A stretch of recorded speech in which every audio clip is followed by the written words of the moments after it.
Micro. Álvaro.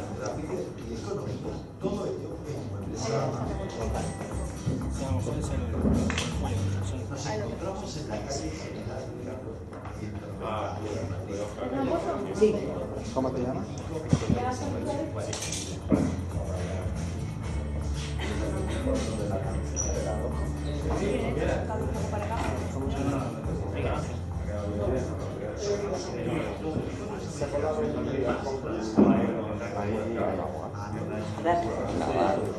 ¿Cómo se llama?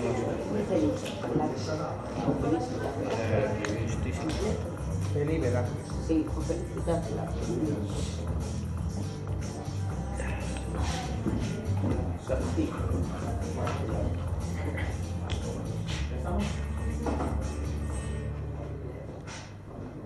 Por fin llega el buen tiempo y la casa bicicleta en el trasero digital. El tercer martes de cada mes esperamos en Canal 3 a Tertulia Rosal por la comunidad de Madrid. Y no os olvidéis de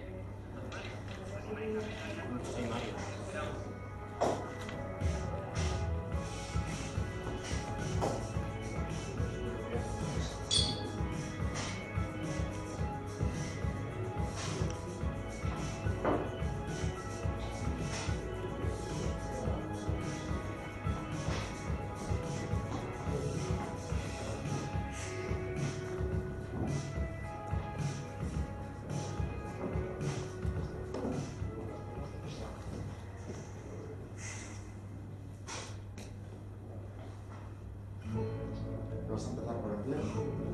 Sí, bueno, preguntando.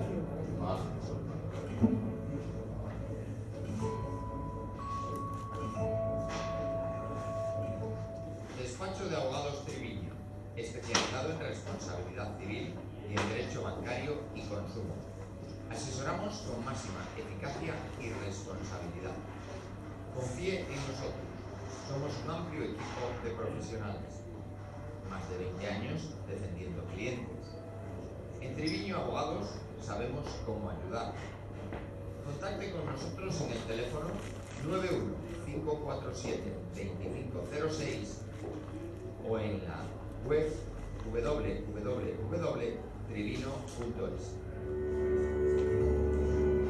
Bienvenido. Dentro Adri.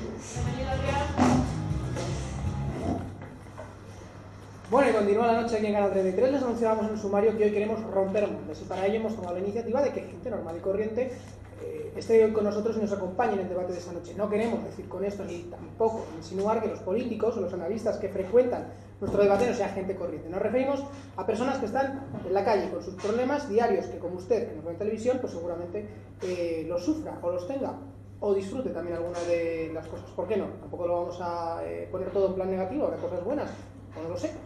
Vamos a debatirlo. Enseguida les presento a todas las personas que nos acompañan en esta mesa de esta noche, pero antes déjenme que les haga un consejo. Les voy a presentar el despacho de las personas, el despacho de Abogados Triviño, lo van a ver enseguida ustedes en pantalla, porque quiero hablarles, como les decía, del despacho de las personas, el despacho de Abogados Triviño, que está especializado en responsabilidad civil, en derecho bancario y consumo. Llevan más de 20 años defendiendo a todos sus clientes. Además, son también especialistas en preferentes. Tienen un teléfono gratuito que lo están viendo ustedes en pantalla, que es el 91 547 2506. También ustedes pueden consultar a través de su web www.trivino.es. Como he dicho, el despacho Triviño pretende ser el despacho de los afectados, un despacho de personas. Recuerden, 91 547 2506. Bueno, pues dicho lo cual, ahora sí que sí, da comienzo nuestra tertulia. Empiezo, por ejemplo, por mi izquierda o por mi derecha, da igual, porque tengo a dos estudiantes, les doy la bienvenida. Por ejemplo, Víctor Valdés, estudiante de máster. Buenas noches. Buenas noches. Ahora que hablar mucho de educación, cómo están las cosas cuando uno sale, ¿no?, ¿verdad?, de la carrera o en el caso del máster y tiene que enfrentarse al mundo laboral. A la dura realidad, ya ves, exilio, precariedad, desempleo. Parece un cuento de terror, pero no lo es la dura realidad en la que hemos visto que vivimos los jóvenes y las jóvenes en este país y cada día va peor. Entonces, habrá que buscar soluciones rápidas y que no pase por más de lo mismo. Una pincelada de cómo está la realidad según Víctor. Bueno, ahora sí nos hablando. Álvaro González, buenas noches. También estudiante de Ingeniería, afiliado a las nuevas generaciones del Partido Popular en Fuenlabrada, de donde eres presidente. Buenas noches. Buenas noches, ¿qué tal? Pues sí, a ver qué tal sale esta tertulia con todos ustedes y esperemos que se pueda debatir. Brevemente, ¿cómo está la cosa? Tú que eres estudiante, ¿cómo lo ves? Pues yo no lo veo Bien, mal, tan negativo como Víctor, además, visto los últimos datos, pues afloran un poco de optimismo. Sí. Y bueno, pues yo lo veo con más optimismo que esa posición. Bueno, pues ahora nos cuentas, continuamos presentando. Tenemos, por ejemplo, a Feli Velázquez, miembro de la PA. Buenas noches, Feli. Hola, buenas noches. La PA sigue y, por lo tanto, la lucha continúa en ese sentido. La ¿no? paz sigue, la paz sigue y la paz sigue porque siguen los desahucios, porque sigue el desempleo, porque sigue la precariedad, porque sigue la exclusión y al final las personas terminan perdiendo su casa. Yo antes de que el compañero diga que no comparte mi opinión, a mí me gustaría resaltar unas palabras que ayer decía el presidente de vuestro partido y el presidente presidente en funciones de este país, ¿no? Que ya no había desahucios y que además los desahucios que habían eran desahucios en alquiler, de particular a particular. Me parece que este señor ha perdido, aparte de la realidad con las cosas que están ocurriendo en la sociedad, creo que ha perdido incluso la conciencia, ¿no? Porque yo le invitaría y os invitaría a todos los de vuestro partido a pasaros cualquier mañana por cualquier ciudad de nuestro país para que veáis que lamentablemente la precariedad, la exclusión y la situación social a la que nos habéis llevado está costando incluso vidas. Bueno, que yo sepa, todavía Álvaro no tiene responsabilidades políticas. Bueno, pero estilo. su grupo sí. Tendrá su forma de pensar como cualquiera podemos tenerla, pero bueno, luego entraremos en detalle. Seguimos presentando. Miguel Ángel Castellano se encuentra en desempleo y es impulsor de la Coordinadora de Parados de Madrid. Buenas noches. Buenas noches. Bueno, anunciábamos en sumario que es la mayor preocupación, registraba el CIS en su último barómetro, el paro, el desempleo. Tema, desde luego, que ya comienza a desesperar a muchas personas. A muchas personas, a muchas familias, que esta situación, como ya han dicho varios compañeros, nos aboca a la precariedad, nos aboca a malvivir, ya ni siquiera digo subsistir, porque ya es malvivir sí. lo que hacemos en este país. Y yo me gustaría ser positivo y me gustaría ver, como dicen por ahí, brotes verdes, pero yo la realidad... Hay que enfocar las cosas positivas, ¿verdad? Bueno, hay que enfocarlo como pero veis vosotros. La realidad, en la calle, la realidad que yo vivo, soy también integrante de la PA de Leganés, la realidad que yo vivo... Felipe también está en la de Madrid, ¿verdad? Sí. La realidad que yo vivo es otra completamente diferente a la que puedan decir o puedan intentar vendernos desde otros foros o desde otros grupos políticos de este país. Pues contrastaremos esas realidades y Daniel Andrés, buenas noches de nuevo, Daniel. Hola, buenas noches. Bueno, yo lo primero que me quiero quitar el sombrero entre Feli y el compañero porque lo que hace la PA no tiene nombre. Apoyar a esa gente que se va a quedar sin casa, eso no tiene nombre. A día de hoy hay muchos desahucios diarios. Y en cuanto al trabajo, pues ¿qué voy a decir? Una breve pincelada te iba a preguntar yo precisamente por cómo está la situación laboral desde dentro, desde quién la tiene. Pues es precariedad. Hablar de la PA, precariedad. Hablar del trabajo, precariedad. Parados, precariedad. Evidentemente lo único que está pasando a día de hoy es que hay contratos basura. Lo que está precarizando el mercado laboral, se está desindustrializando España, porque todos los días vemos talleres en los que están cerrando empresas. Yo no veo ningún anuncio en la televisión. Ha abierto una empresa, han abierto dos, han abierto tres. Eso lo están cerrando. Lo que están buscando es que España sea un país de servicios que viva del turismo. Y del turismo se vive 3 meses al año. Entonces, con esta política de este partido, lo único que vamos es a la miseria. ¿Encaminados hacia la pobreza? Hacia la pobreza. No sé si es triste, pero es la realidad. Muchísimos temas, evidentemente el primero era el paro, el que reflejaba el barómetro del CIS, pero le seguían unos cuantos, como por ejemplo la vivienda, el futuro, la educación, sanidad, la clase política, la corrupción. Son muchísimas materias en las que los españoles, los madrileños, porque nuestras comunidades muestran su preocupación y su inquietud. Queremos debatirlo y sí que os voy a preguntar, para iniciar una primera ronda, ¿cuál queréis vosotros, hacer caso al barómetro del CIS, por ejemplo, que sería el tema más preocupante? Igual todos coincidís en que también es el desempleo, no lo sé, pero el más preocupante en nuestra sociedad a día de hoy. Sí, yo creo que coincido con el CIS. Sí. Coincido con el CIS. Creo que uno de los temas más importantes que se debe resolver en este país es el paro. Creo que es una de las mejores maneras de combatir la desigualdad, que todo el mundo tenga un empleo, que este empleo también sea de calidad. Es verdad que no se ha creado un empleo de calidad durante esos años, pero es que no hemos salido de una crisis en la que se pueda salir en apenas 2 meses. Es una crisis que muchos países todavía siguen sufriendo, como son Grecia o son Portugal. Es verdad que ni siquiera crean empleo. Nosotros destruíamos 3.500 empleos diarios. Ahora se va creciendo a un 8%, en los jóvenes a un 11% anual. bueno, pues es verdad que el empleo no es bueno, no es de calidad o no es de la mejor calidad posible, pero tampoco ha habido el tiempo necesario para que ese empleo se consolide y consiga que los sueldos sean para todos lo necesario para poder vivir dignamente. O sea, se está intentando conseguir ir hacia el objetivo, digamos. Exacto. Yo creo que un presidente, sea del partido que sea, nunca quiere ver a su gente que cobre mal por un empleo a gente en la calle. Eso está clarísimo. No somos, de todas formas, no somos gente del presidente, somos ciudadanos y ciudadanas de este país. Absolutamente cierto. Somos ciudadanos y ciudadanas de este país, que además lamentablemente en este momento no tenemos derecho ni a una vida digna. A mí me encantaría compartir contigo y que de verdad lo que estás diciendo fuera cierto, pero yo creo que la última información que ha habido con el tema de los desahucios, o la última información que ha habido con el tema del empleo, es verdad que ha habido un rebrote porque ha venido Semana Santa y se han creado empleos con el tema del turismo en el plan servicios, pero hemos vuelto a la baja. Y si tenemos en cuenta que ese empleo que se crea, ese empleo precario, y que en la mayoría de las ocasiones sigue sin permitir a las familias o a las personas que vivan solas o a cientos de jóvenes poder optar a una vivienda en este país, porque no van a poder optar porque la situación del empleo es absolutamente precaria. Hablar de que se crea empleo en este país creo que es faltar a la verdad, faltar a la realidad. En este país se van muchos niños sin desayunar, hay muchas familias que les cortan la luz y el agua, hay muchas familias que no tienen ni para comer, hay muchas familias que ya no es que no tengan acceso a la educación, como es el problema de muchos jóvenes, es que no van a tener derecho ni a sobrevivir. Es cierto, Feli, pero... Y en el tema de la sanidad lo mismo. Vamos a intentar hacer aportaciones breves para que todos podamos ir hablando, pero no, rápidamente, Félix, termina esta, por ejemplo, y seguimos.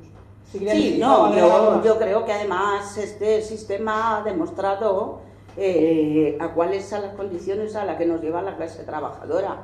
Y lamentablemente la clase trabajadora en este país nos tenemos que organizar para terminar con este sistema y que haya un cambio radical donde, bueno, pues la gente tenga derecho a una vida digna. Bueno, ahora responde Álvaro, que creo que quiere responder, pero le doy la palabra. Claro, la preocupación quizá mayor que tenemos la ciudadanía en este país. A mí me da la sensación que más que una preocupación en concreto son varias. Yo creo que hay varias cuestiones que nos permiten pensar que el futuro inmediato no es nada halagüeño para las clases trabajadoras y para las de abajo.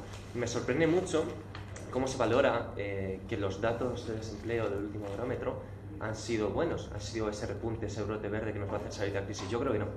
Yo creo que la crisis se ha convertido en un instrumento para poder beneficiarse de digamos, de los beneficios que genera la mayoría por parte de una minoría. Y creo que, por desgracia, esa función la habéis cumplido en el Partido Popular excelente, de 10. No creo que haya ningún partido que haya conseguido de alguna manera polarizar la situación social, y creo que en eso tenéis desde luego un sobresaliente. Pero por aportar dos visiones sobre los datos del paro, el 90% de los contratos fueron temporales. Por cierto, el repunte que hubo durante la Semana Santa se ha desplomado.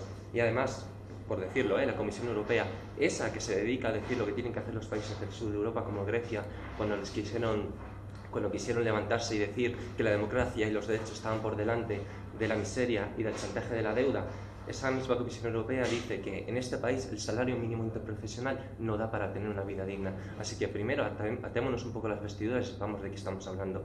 Para continuar, y con esto termino, ¿sí? Yo creo que el reparto de la miseria en este país es un hecho.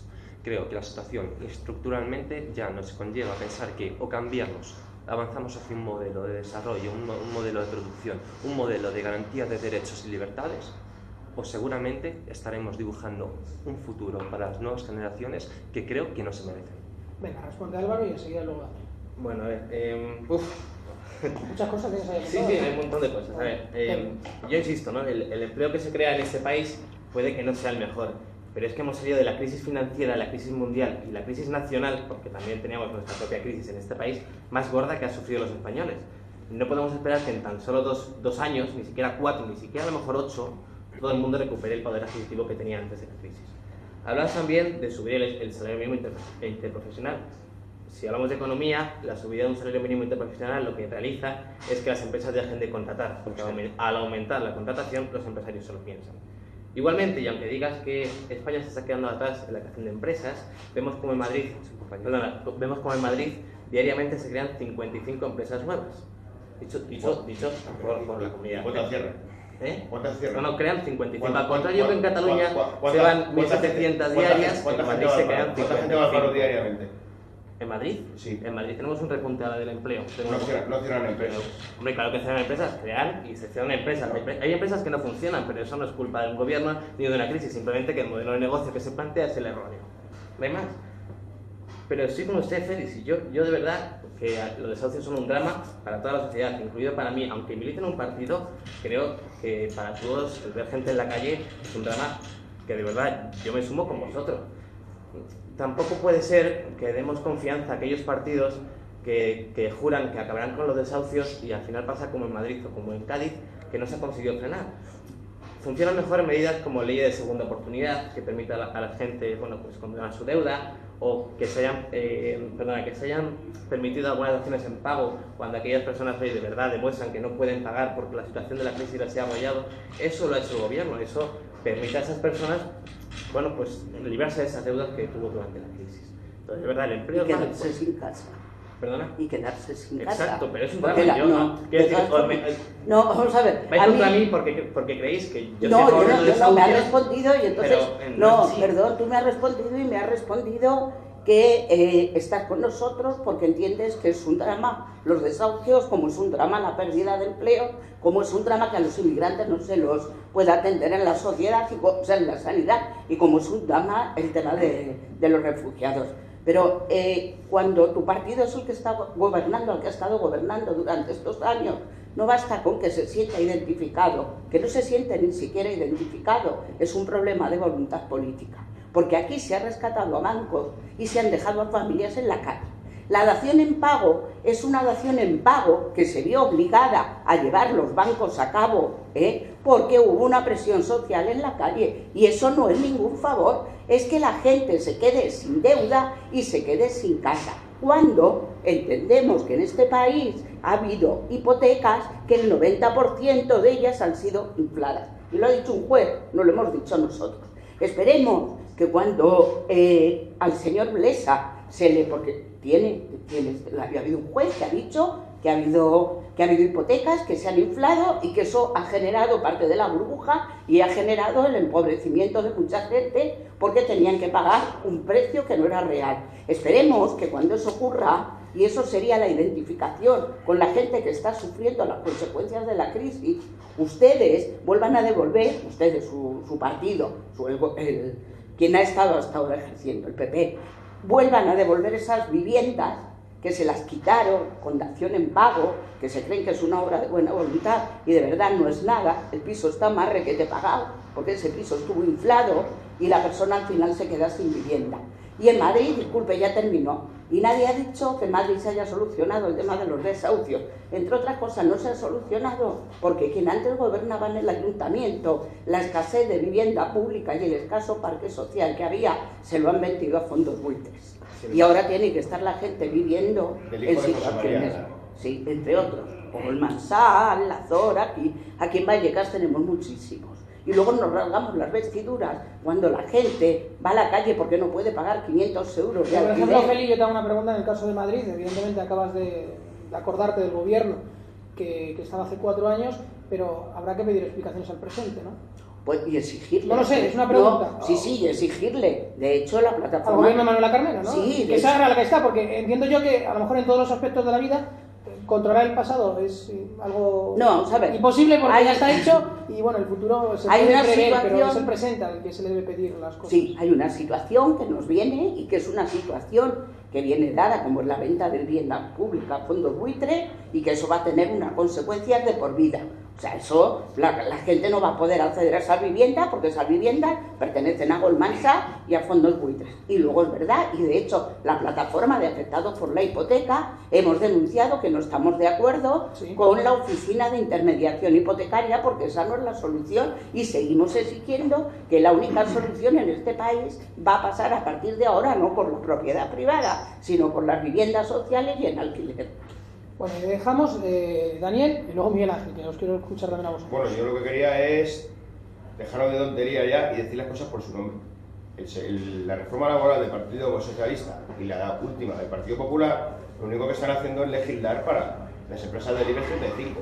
¿Por qué el Partido Socialista primero y ahora el Partido Popular han hecho unas reformas laborales en lo que único que hacen es abaratar el despido? ¿Por qué? Pues muy fácil, porque lo que están buscando es enriquecerse las empresas a costa de los trabajadores. Entonces, lo que hay que decir es que se tienen que derogar las reformas laborales del Partido Popular y del Partido Socialista. Mientras que sigamos con este gobierno que solo legisla para el IBEX 35 y beneficia a sus amigos de las grandes multinacionales, la clase obrera está muerta. O sea que a día de hoy lo único que podemos pedir la clase trabajadora para evitar los despidos, para evitar los desahucios, es la derogación de la reforma laboral del Partido Popular y del Partido Socialista. Porque lo único que ha traído es como nos trajo a nosotros el ERE de Coca-Cola. Una empresa con 900 millones de beneficios, lo que nos trajo fue ruina y miseria a los trabajadores de Coca-Cola cuando teníamos una vida estable. Eso es lo que hacen las reformas laborales del Partido Socialista y principalmente del Partido Popular. Miguel Ángel. Yo quiero decir varias cosas. Una, lo que sí tenemos que tener memoria es que en este país gobernó un partido socialista que se trajo las ETTs. En este país antes se trabajaba muy bien, pero un partido socialista, no sé por qué, porque pensaba que a lo mejor iba a haber más trabajo, se trajo a España las ETTs. Hubo un tiempo en el cual sí daban trabajo, sí se podía vivir dignamente, porque yo he estado trabajando en empresas grandes, primeramente a través de ETTs, y luego el sistema era trabajar por ETT y luego era hacerte contratos de empresa. Yo he estado en ese caso y han funcionado los primeros años. Ahora mismo, de hace 3 años para atrás, las empresas de trabajo temporal son empresas que esclavizan a los trabajadores. Yo tengo un caso concreto, porque yo creo que hay muchos datos, pero yo creo que lo principal es exponer casos concretos. Yo he trabajado en una multinacional francesa, que está aquí en España, que tiene un almacén enorme en Getafe. No creo que tenga que decir el nombre de la empresa, porque yo creo que ya se sabe cuál es. Pues me imaginamos, sí. Bueno, pues esa empresa tiene trabajadores suyos, ¿vale? Sí. Pero a lo mejor tiene, de la cantidad de gente que trabaja ahí en Getafe, a lo mejor tiene un 2 o un 3%. El resto, la manera que tiene de funcionar esta empresa es, ha subcontratado el trabajo de carga y descarga a una empresa de servicios. Esa empresa de servicios tiene su personal. Ese personal tiene contratos de 4 a 6 horas. Alguno que ha tenido suerte tiene un contrato de 8 horas, los menos. El resto todo tienen contrato de 4, de 5, de 6 horas. ¿Qué hace esa empresa de servicios? Pues subcontrata con una ETT ese mismo trabajo. ¿Qué supone esto? Que si esa empresa le paga a la primera 10 euros por trabajador, la primera empresa a la segunda le paga 5 euros por trabajador. Es decir, que una persona que trabaja ahí trabaja por 4,50 euros a la hora. ¿Qué supone? Que con mi sueldo, con mi trabajo, tengo que dar de comer a dos empresarios, a 2 jefes, sí, llámalo como quieras.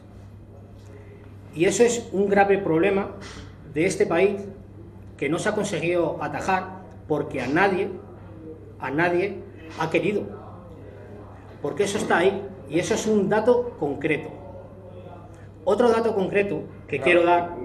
Acorde con lo que dice el compañero, ahora que te corté, pero lo que está diciendo el compañero es la pura realidad. Tenemos el ejemplo de Telefónica. Telefónica, que era una empresa que siempre tenía un convenio colectivo, bueno, con sus trabajadores, unas condiciones envidiables, no hace más que subcontratar, y estamos en el ejemplo de los trabajadores de Movistar que estuvieron en huelga, los cuales por 700 euros o 400 euros en contrato trabajan 12 horas, precarizando el mercado laboral, como el compañero.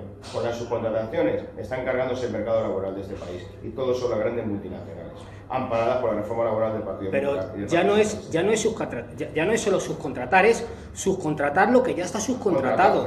O sea, que eso ya es la repanocha, o sea, eso ya es reírte de ti en tu cara y encima tienes que darle las gracias. Tienes que darle las gracias porque te están dando un trabajo que son 100 horas. Miguel Ángel, para que la gente también lo entienda, a lo mejor quien no está muy cercano a esa situación, el trabajador o la trabajadora tiende a aceptarlo por la situación. Porque no te queda más remedio. Eso es. Porque algo tienes que hacer, porque tienes que vivir, porque tienes que pagar, tienes que colaborar en casa. Cada uno tenemos nuestros problemas y tenemos que buscarnos las habichuelas como podamos. Y ahí había mucha gente trabajando conmigo, cada uno con su vida y con sus problemas, que es que lo hablábamos entre nosotros y es que no nos quedaba más remedio. Para llegar a 500 euros un mes, tenemos que trabajar 100 horas. Para llegar a los 1000 euros, tenemos que trabajar 200 horas. 200 horas en un mes. Reparte eso por los 22 días laborables. O sea, eran jornadas de 8, 9 y 10 horas, pero ya no es que sean jornadas de 8 o 9 horas, sino son jornadas de esa cantidad de horas haciendo un trabajo devastador para la persona. Bueno, luego continuamos, Álvaro, venga. Bueno, primero comenzar con mi compañero Daniel, el trabajador con el cual he estado escuchando antes en la pizarra que ha hecho. La verdad es que no conocía todo el entramado que tenía Coca-Cola cuando se ha hablado de la mujer de un concejal de CIU y que también está imputado. No, concejal no, del antiguo chofer de Jordi Puyol, presidente de Barcelona. Cuando hablas de que el ERE se ha producido por la reforma laboral, en realidad no, es por un enchufismo que hay de temas políticos por ahí. Porque la reforma laboral, perdón, de corte, le ha favorecido el despido objetivo con beneficio. Seguramente nos has contado, ha sido por culpa de un enchufismo que había, porque si la fábrica produce tanto dinero como decías... Has sacado tu conclusión. La conclusión no es esa. La conclusión es que si no estuviera la reforma laboral, no nos podrían haber despedido independientemente de que haya sido un ERE político. Que es muy distinto. Porque si no estuviera la reforma laboral, con beneficios no habría existido ese ERE, aunque hubiera sido un ERE político. O a lo mejor sí, porque si dices que es por enchufismo, podría haber existido el ERE. Igualmente, si no es el tema, vamos a hablar sobre la reforma laboral que tanto se ha sacado hoy. Yo tengo un caso de un tío que tuvo que usar la reforma laboral porque o despedía a 3 personas o cerraba la empresa en 3 meses. Es decir, gracias a que ha podido despedir tan fácilmente, como decís que se abarata el despido, a esas 3 personas, a día de hoy sigue contratando gente y sigue pudiendo funcionar en adelante. Gracias a esa reforma laboral que abarata el despido, de pasar de despedir a 50 personas a despedir a tan solo, creo que fueron 12 o 13 personas. Intuyo que no tenía 900 millones de beneficios como Coca-Cola. Exacto, pero es que la reforma laboral solo te permite, creo que era hacer un ERE si presentabas unas cuentas en negativo. No, con previsión. Con previsión negativa. Exacto, con previsión negativa. Es decir, si Coca-Cola no tiene previsión negativa, ¿cómo ha podido aplicar una reforma laboral? Movilidad funcional, que es lo que nos está organizativa. Si es que es una reforma que está hecha para las multinacionales, para que despidan a los trabajadores, sin ningún motivo. Pero igualmente no estáis despedidos.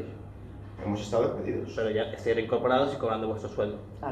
Claro. Exacto. Claro, por supuesto. Claro, por supuesto, pero gracias a nuestra lucha y a nuestra denuncia, y que ha sido una clara vulneración de un derecho fundamental. Exacto, pero seguís pidiendo un empleo cuando ya lo tenéis. No tenemos trabajo efectivo. Pero estáis trabajando, no Cuando has dado la pizarra decís que trabajabais tirando el líquido de las Coca-Colas por detrás de la fábrica para... Claro, pero eso no es un trabajo. El trabajo que tengo viene en una cartita que yo tengo que hacer unos pedidos. Y yo no estoy haciendo ningún pedido. De hecho, mi puesto no existe.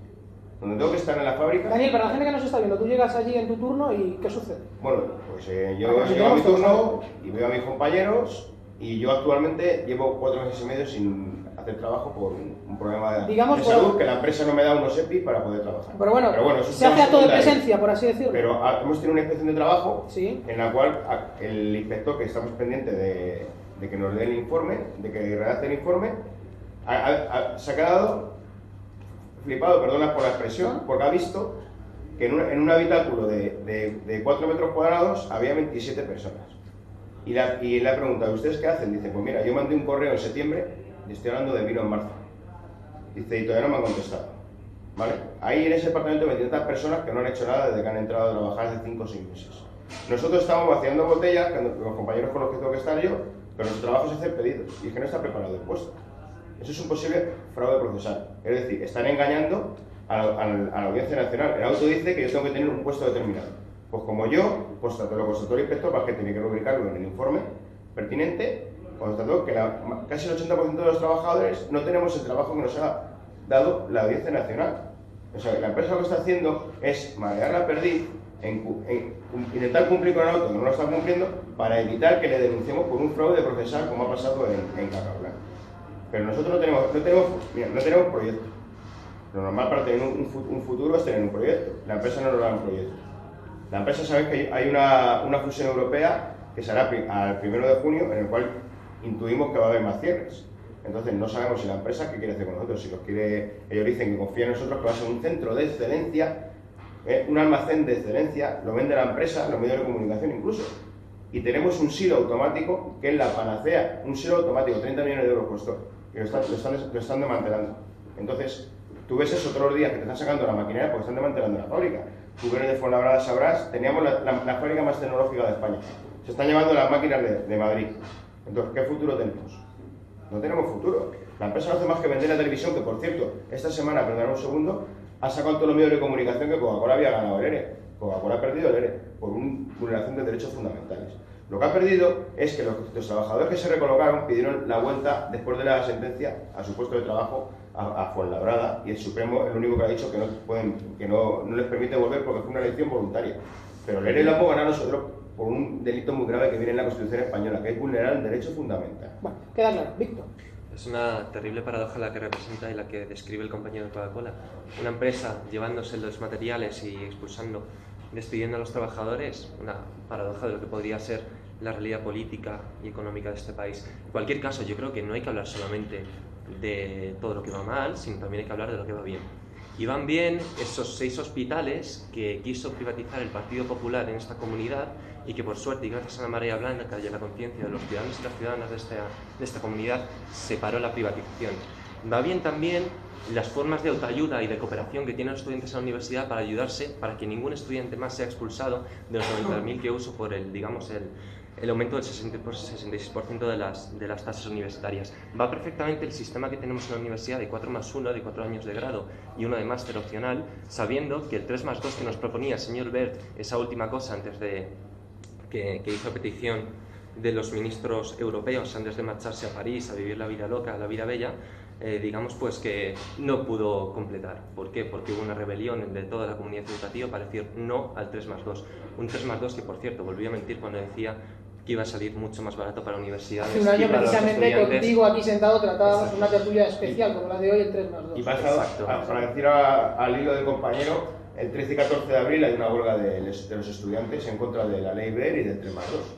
Para que nos dijeron que iba a ser gratuito, pero no nos dijeron que el máster valía 15.000 euros. Aparte de eso, yo creo que también hay que tratar un poco de ser conscientes de que la situación política no es buena. No es buena y tenemos que ofrecer alternativas. Y alternativas que no pasen, como decía al inicio, por lo mismo. Estamos hablando, Víctor, por un lado de educación, que es un tema que queríamos tratar, y ahora hablamos de la clase política, ¿no? Claro. Venga, bueno, nos has introducido los temas, vale. Y la cuestión es... yo no soy una persona que comparte el discurso de que, digamos, existe una casta política que se ha lucrado por su propia beneficencia, que se han hecho a sí mismos, ¿no? Me recuerda un poco a esta cosa que decían de Berlusconi, el político empresario. Yo creo que no. Yo creo que en este país no hay políticos que se hagan multimillonarios, que acaben en consejos de administración o que acaben siendo, digamos, la élite económica sin ayuda de unos cuantos, la ayuda de esos cuantos que se dedican a despedir trabajadores o a cerrar fábricas. A mí me da la sensación de que la clase política es un problema, pero también es parte de una cara. La cara de la moneda que representa la corrupción, pero por otro lado la austeridad. Y yo creo que los recortes, como decía antes, en los servicios públicos... Termino con esto. Yo lo que digo es, necesitamos una alternativa política, social, un proyecto que represente a la mayoría y que deje fuera a los que han tratado de expoliar continuamente los servicios públicos y los derechos sociales. Sin esa alternativa estaremos incidiendo siempre en aquello que decían unos señores hace algunos años y que no me atrevo a representar porque significaría decir un insulto en este programa, y creo que es un programa muy bien hecho y no lo voy a decir, pero os podéis imaginar. No merece la pena. Bien. De todas... ¿Sí? Sí. No, de todas formas, tú mismo lo explicabas. Es decir, los pasos que se han conseguido en la universidad, como los pasos que se han conseguido en mantener la sanidad pública, ha sido como consecuencia de la lucha organizada en la calle. No ha habido voluntad política, pero no solamente no ha habido voluntad política, del PP, que era quien gobernaba. No ha habido voluntad política en muchos casos, incluso de la propia oposición, que tenía en sus manos por poder ejercer ese cambio.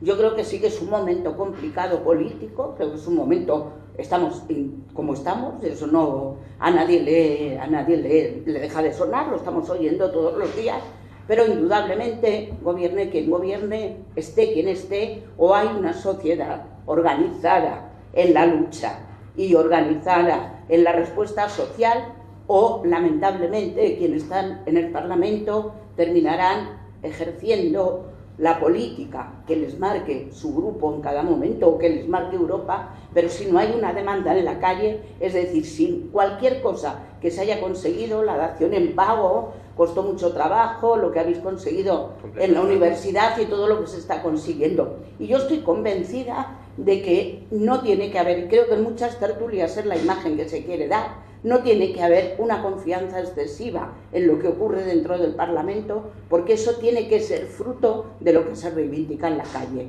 Y como no sigamos, gobierne quien gobierne, organizando la respuesta social, desde luego nos esperan, aún así, años muy difíciles. Quiero aprovechar para decir que el día 28 de mayo vuelven a salir a la calle las marchas de la dignidad.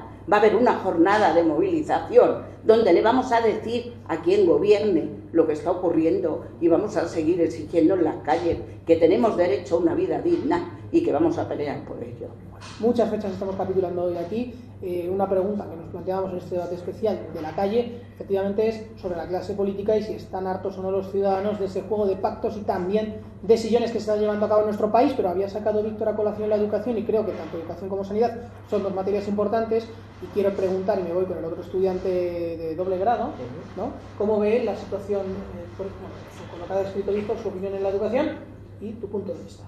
Bueno, pues a ver, en cuanto a la educación, he de coincidir con Víctor que creo que está muy cara, ¿verdad? La educación en este país ha sido aumentado los precios excesivamente, pero también hay que recordar que es debido a una mala gestión de esos servicios públicos que hubo en el pasado, por lo cual las arcas quedaron vacías y hubo que ver cómo se ponía dinero en esas arcas. Estamos viendo como a medida que esa educación o esa sanidad puede ser más sostenible, las tasas como es en la educación con Cifuentes están bajando un 10%, o en las escuelas infantiles un 20%, o si firma un convenio con los sindicatos por la educación en la Comunidad de Madrid. Bueno, pues se ve que la clase política o que en la educación se están haciendo grandes avances por parte del Partido Popular. No puedes decir que solo por ser el PP ya se achaca y se machaca todos los servicios públicos. Eso es absolutamente falso, porque además en el año 2015 fue presupuestado la mayor cantidad en capital para las becas, es decir, se presupuestaron más de 1.400 millones de euros. Nada comparado tiempo que eliminabais las becas Seni. Nada comparado con las becas que ponían los gobiernos anteriores. Y me decía Félix que todo lo que se ha conseguido en la Comunidad de Madrid, hospitales, colegios, universidades, se deben a las luchas en la calle. Bueno, pues yo creo que no. Fíjate, el gobierno de Esperanza Aguirre, aunque ya es muy lejano, ha creado un montón de hospitales. Por ejemplo, en Fuenlabrada creó nuestro hospital, un montón de colegios, un montón de universidades. Eso también se llama democracia. ¿Cuántas universidades? Un segundo, un hospital que es una fundación, ¿vale? Bueno, O sea, la cuestión es que aunque yo no me manifieste en esa calle o yo no vaya a comprar cartas, yo ejerzo mi derecho a voto porque quiero un representante que para eso trabaja para nosotros, ¿no? Los políticos trabajan para nosotros. Exacto. Pues yo, mi lucha es que cada 4 años ejerzo mi voto a quien creo que mejor lo está haciendo. En Madrid tenemos los mejores informes de educación de toda España. Y eso que no depende de luego LOGSE o LOE, de que ya lo haremos más adelante. Bueno, ¿estamos hablando de educación? Estamos hablando de educación. Creo que había un profesor por aquí o ha faltado hoy. No ha podido venir, era la sexta pata de esta silla. Vale, bueno, pues le quería preguntar cómo ha ido la educación con la ley socialista. Hemos pasado por la LOGSE, la LOE, es más, en series hemos visto como cuando se ríen de un chaval, le dicen, tú no entiendes nada, que eres de la LOGSE. A eso nos ha conllevado leyes de la izquierda en cuanto a la educación. Muchas becas, pero luego una calidad muy mala. Se puede conseguir una calidad muy buena con una nueva ley educativa que tendrá flecos que se puedan perfilar, que yo incluso la modificaría en algunos aspectos, como puede ser la religión, que es una cosa que no estoy nada de acuerdo, pero que prima la excelencia, prima el trabajo, prima el esfuerzo. Y antes veíamos como el abandono escolar subía y hemos visto como en tan solo 2 años de la primera ley educativa del Partido Popular ha bajado 5 puntos ese abandono escolar. Es decir, no podemos criticar algo que está dando resultados cuando lo que había antes antes del Partido Popular hasta UCD, que fue el anterior, con lo que había anterior de educación, está funcionando y antes no. Entonces, no sé, eso que es todo en las luchas, ¿no? Yo quería hacerte una pregunta. Vamos, yo no que sé, que igual no estoy estudiando, hace tiempo ya que acabé de estudiar, pero vamos, he leído la semana pasada, he visto un informe en el cual no hay ninguna universidad española entre las 100 mejores del mundo. ¿Me puedes decir entonces dónde está la calidad de las universidades españolas? Si tú comparas la calidad a términos generales, es verdad que puede que no exista ninguna, pero podemos poner el ejemplo de la Pompeu y Fabra que está en Barcelona, o la Claudio III como una de las mejores que existen en economía. Es decir, puede que no exista como a nivel como Harvard, porque Harvard son gigantescas universidades, por cierto, privadas. Si la Pompeu es privada, pero la Claudio III es pública y está de las mejores en economía. Entonces no nos podemos quejar de la educación que hay. No, si me quejo. ¿Cómo no me voy a quejar? Pero si estáis diciendo que no hay ninguna de las mejores y te acabo de poner un ejemplo clarísimo. No, pero si no es entre las 100 primeras. No. Vamos a ver, pero la Claudio III está entre las primeras. No, entre las 100 primeras. ¿De economía? No, a nivel general. Pero que a término general no tenemos campus como los de Harvard. Bueno, entonces me está diciendo porque son privados. Entonces me está reconociendo que hay que mejorarlo. Claro que sí. Pues mira, vale, y para mejorarlos hace falta una cosa que no hemos tocado, que es que también se está desmantelando la calidad de la educación y de la enseñanza, porque también hay precariedad en el empleo en lo público y se está desmantelando lo público. Una cosa, sí que es verdad que me está dando cierta impresión de que en tono del debate con Álvaro le estáis haciendo a él culpable o responsable de las acciones. Porque se ha un segundo. Lo que hoy pretendíamos... un segundo.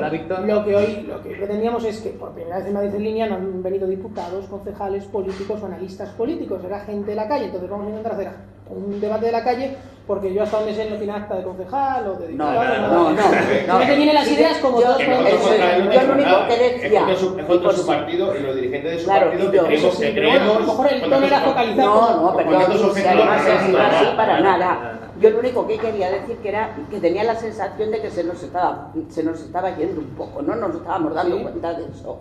Cuando hablamos de precariedad, la lucha de Coca-Cola creo que ha sido ejemplar, como la lucha de Telefónica, pero no nos debemos de olvidar de que hay cientos de empleos que se pierden cada día porque desde lo público se privatiza, y eso también va en decremento de la buena educación y de la buena sanidad.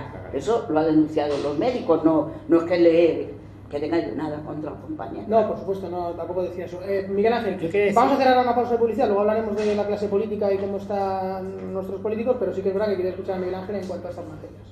Yo quiero decir una cosa, yo pienso que este país lo que necesita es un gran pacto por la educación.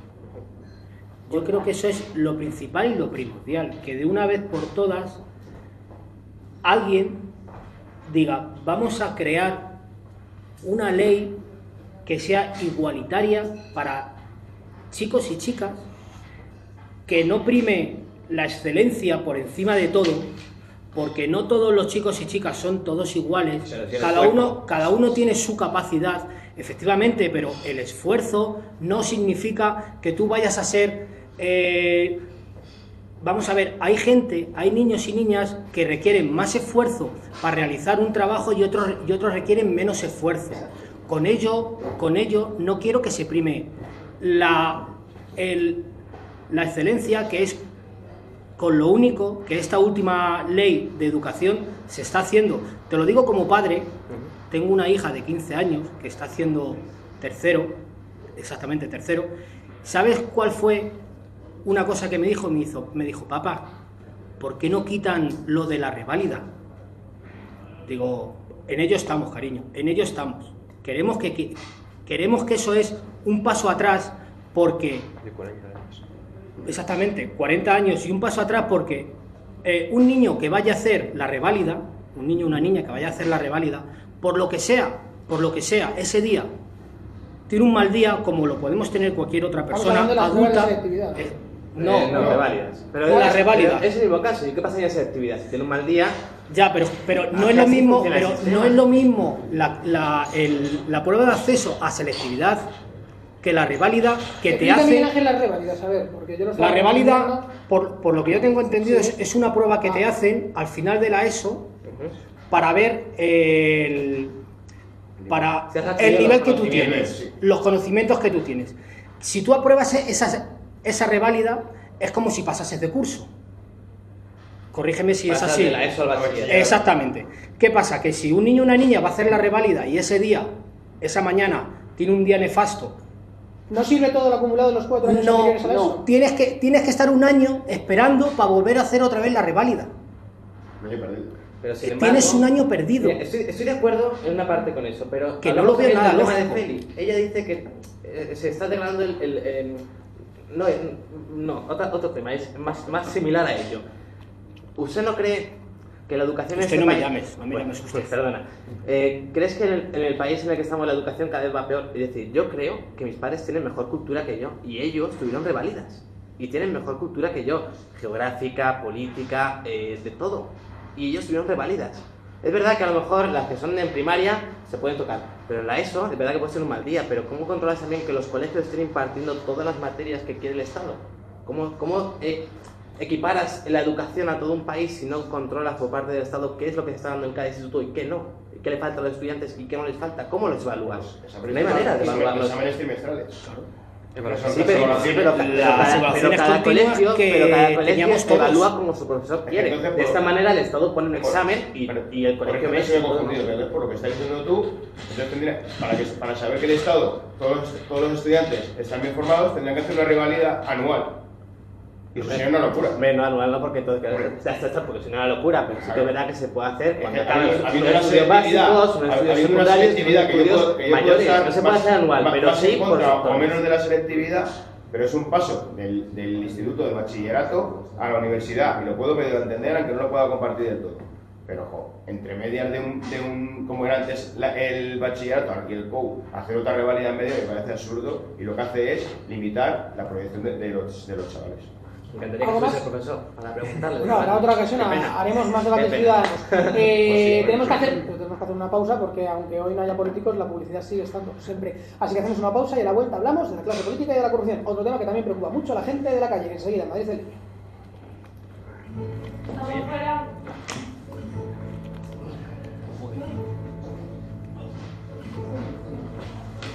Es que yo eso no lo sabía, y no me pilla tan lejano tampoco. Pero eso era cuando yo estudiaba, era lo de la reválida. Y es verdad, sí, es verdad que vamos. Se la juegan en un examen. Se la juegan Y en si un ese examen. examen lo suspenden, tienen que esperar un año Claro, para que puedan volver a acceder al bachillerato. Pero además es la estructura en sí del sistema, ¿entiendes? Porque yo no sé qué opinará Víctor, pero Víctor, ¿quién evalúa más alto? La privada, ¿no? O sea, a la hora de evaluar en unos estudios, Yo creo que el dinero hace mucho. claro, la universidad privada siempre te evalúa. Pero si es que es un argumento muy engañoso. Claro. El esfuerzo y la excelencia. Como si todos los estudiantes de la ESO tuviesen las mejores condiciones, ¿no? Es que no todo el mundo puede sacar un 10 o un sobresaliente en todas las materias. Es la misma la proyección académica que ha tenido un No es lo chico mismo el esfuerzo. en Villaverde que una de las razas. Claro, Pero escúchame, pero si tú lo que premias es el esfuerzo, conseguirás mucho más resultado que no premiando la excelencia. Pero no el mérito, la excelencia. Exactamente, porque si tú premias la excelencia, por el camino se queda mucha gente. Claro, pero Y es lo que no podemos consentir, pero porque les sobra medio país. y lo que no podemos consentir Claro, es que la gente se quede por en medio. Un ejército de reserva de trabajo precario. ¿Sabes? Si los chicos y las chicas se quedan por el camino porque primamos la excelencia, nos estamos equivocando por completo. Así es. Y como no hay empleo, no hay una formación profesional, Exactamente. que sería otra de las... Efectivamente, como en este país nunca se ha intentado potenciar la formación profesional, porque la formación profesional siempre era para tontos. No, el que va a formación profesional es tonto, porque antes lo guay era hacer booking code y luego irte a hacer una carrera, eso era lo guay. Pero bueno, ¿Qué tal va el Twitter? no sé, no lo he mirado. Bien. Ando casi sin ¿Nos batería. están dando caña? No me levanto con esto, si no vas. No te levantes, la gente se levanta. Ya me he levantado antes y casi me caigo. No, que no me levanto, te digo la petaca ahí. Además, claro, tengo ahí la petaca. Luego ¿cuánto queda? Sí, que no me levanto, pero que no te lo tomes. Ah, no, para nada. ¡Prevenidos! Son las tertulias, luego Lo tendremos, tú no te preocupes. Se les está escuchando porque la tertulia, al igual que la política, continúa en los descansos. Pero ahora, ya que estamos en directo y continúa la noche aquí en Madrid en línea, vamos a enfocar la recta final de este debate tan especial, del debate de la calle, de la gente que tiene los problemas que tenemos todos en el día a día. Hemos tratado ya muchas materias, muchas aristas de las preocupaciones más relevantes y queremos cerrar precisamente, bueno, pues con esa clase política, la corrupción y con la situación inminentemente más actual de nuestros políticos, ese juego de pactos o de sillones.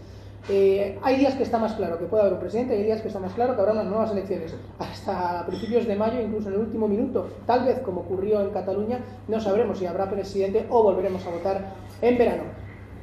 Abro turno de palabras y bueno, pues os pregunto precisamente sobre todo lo que acabo de decir: clase política, corrupción, los sillones, los pactos, en fin. ¿Quién quiere empezar? Bueno, pues Daniel, venga. Bueno, yo lo que quiero decir es que la clase política nos ha defraudado a los ciudadanos a día de hoy.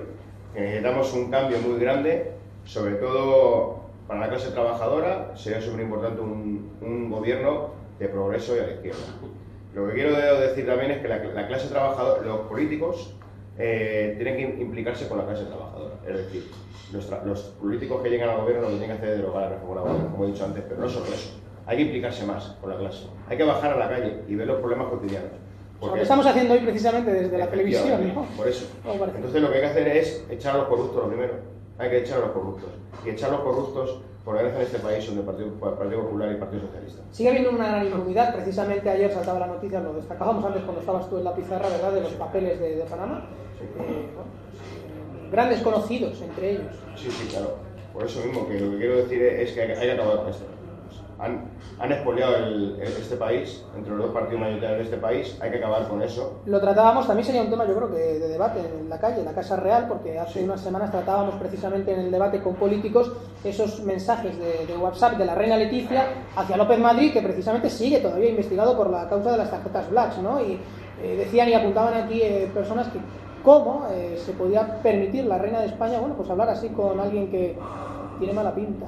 Hombre, eso, y visto que... Resulta mala pinta. Que al parecer el antiguo rey de España, Juan Carlos I, que se llevaba unas comisiones de los contratos de las grandes multinacionales españolas en los contratos que hacían fuera de España, que sale, lo he leído estos días también en los medios de comunicación. Eso no se puede consentir en una democracia. Miguel Ángel, sobre... Y Araceli, por ejemplo. No pasa nada, no pasa nada. Perdón, no, Miguel Ángel. Tú primero. Que da igual. No, es que yo... Vamos a ver, yo creo que de verdad estamos viviendo una situación muy difícil y no son tiempos de medias tintas.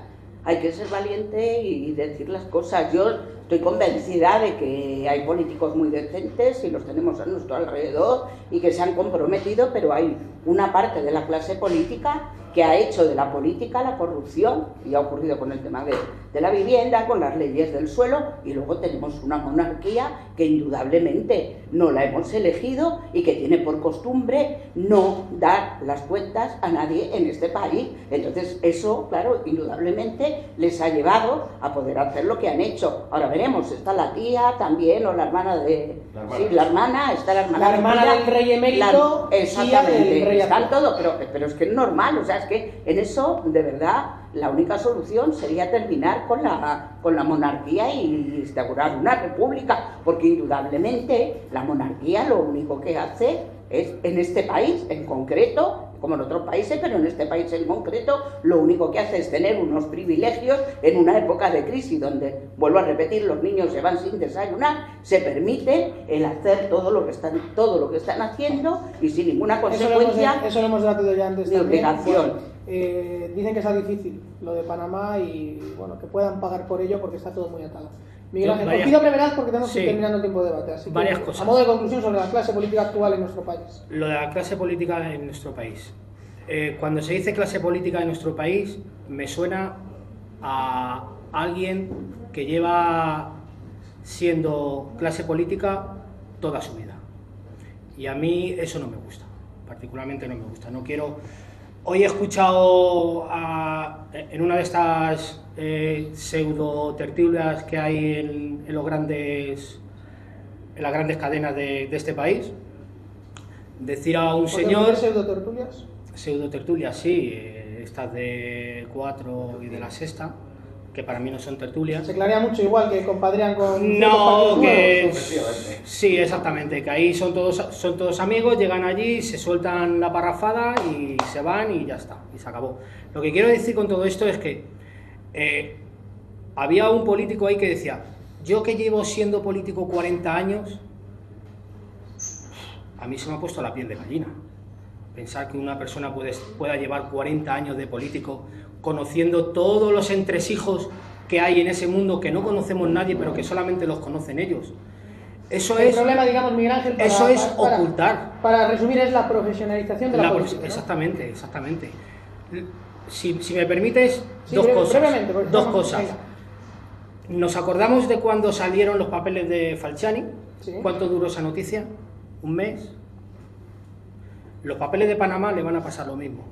Van a durar un mes, 2 meses a lo sumo, porque estos son cortinas de humo que nos crean para que nos olvidemos de los problemas que realmente nos importan a la clase obrera, que es un trabajo digno y vivir en condiciones que ahora mismo no tenemos.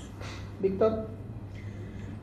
Brugal, Gürtel, Taula, Nuestra Andalucía. No, si nos ponemos Black. a nombrar todas, igual nos da la Con madrugada. estas creo que son suficientes para demostrar que es la punta del iceberg. Eso Yo creo que en realidad lo que estamos viendo es la corrupción estructural de un sistema que creo que tristemente ha defraudado a todos aquellos que persiguieron un régimen de libertades y democracias durante muchos años en este país. Creo que la solución pasa por un cambio, pero también por una transformación. No es cuestión de llegar solo a las instituciones, sean municipales, autonómicas o estatales. Hay que también producir cambios, tener iniciativa política. Y eso pasa necesariamente por decir no a la corrupción, pero también por garantizar el control democrático de la ciudadanía a los poderosos. A mí me da la sensación de que la corrupción, como he dicho antes, es estructural. Es decir, vivimos cada día con un caso de corrupción nuevo. Cuando no es dentro de los partidos, es en grandes empresas. Por cierto, se está investigando porque se piensa que el rescate a Bankia, a Caja Madrid, al parecer ya no eran 20.000 millones, sino que fueron 40.000. Habría que depurar responsabilidades porque puede haber un caso de corrupción. Entonces yo creo que hay que ser un poco controlar y tener una perspectiva de lo que está ocurriendo, porque me da la sensación de que si no ponemos medidas y leyes que garanticen el control democrático de las personas elegidas en las instituciones, esto se va a reproducir. Y repito, una última cosa, austeridad y corrupción van de la mano. Uno no se hace rico, sino es que tiene un amigo empresario. ¿Ahora? Pues esa última frase, eso de austeridad es igual a corrupción. Yo ahorro y de corrupción tengo poco. Pero bueno, vamos a ir primero con la ¿Puedes corrupción. ahorrar? Yo sí. Qué suerte. Oye, lo poquito que voy, 10 euritos, no puedo. Bueno, la cuestión es, hablamos de corrupción y de verdad que yo, que milito en un partido que ha estado con personas corruptas, me avergüenzo completamente. Me avergüenzo también completamente en un partido socialista, un partido como Podemos, un partido como Ciudadanos, si tienen casos de corrupción. Me avergüenza cualquier tipo de corrupción en empresas, en sectores públicos, de cualquier tipo. Y lo que hay que hacer es legislar para que eso no se lleve a cabo. Si un partido como es este en esta legislatura ha sacado más de 70 medidas anticorrupción y ningún partido ha votado a favor, vaya, es que a lo mejor no hay tanta guerra por esa corrupción como nos hacen pretender ver. Y sí que el Partido Popular, que parece más corrupto, pero que luego cuantitativamente en millones no lo es el único que legisla y luego los demás votan en contra de esa legislación en contra de la corrupción. Eso Te doy 30 segundos. ¿Eres capaz de resumir? Pero, ¿y los pactos? Rápido. Bueno, Venga. no, entonces mira los pactos antes. Venga, pues lo que quieras. Y en cuanto a los pactos, no se puede consentir que llevemos 105 días de gobierno, que ni Ciudadanos se pone de acuerdo, ni Podemos, ni PSOE, y el PP, que es el único que desde el primer día, desde el día 21 de diciembre, ha dicho gran coalición para mantener España a flote, todos han dicho que no. Todos, siendo el partido más votado. Es decir, ¿qué buscamos? ¿Un juego de títeres? ¿Un juego de teatro? Pues ahí queda. Hemos intentado hacer una radiografía de lo que se habla en la calle. Álvaro, Víctor, Miguel Ángel, Feli y Daniel, muchísimas gracias por haber estado en este primer debate ciudadano, el primer debate de la calle. Y nada, pues esperamos volver a hacer una iniciativa como esta y que volváis a repetir si queréis. Por nuestra parte, muy gratificante y buenas noches a todos. Buenas noches. Gracias. Bueno, pues les hemos querido mostrar el primer debate de la calle, el primer debate ciudadano aquí en Canal 33, pulsando, como siempre, lo que ocurre en nuestra sociedad. Breve pausa de publicidad y continúa la noche de manera habitual en el set de entrevistas. Enseguida volvemos. Muy bien, me gusta mucho. Ahora sí. Son indicables todos, gracias. Sí. Hola, soy Manuel Carmena.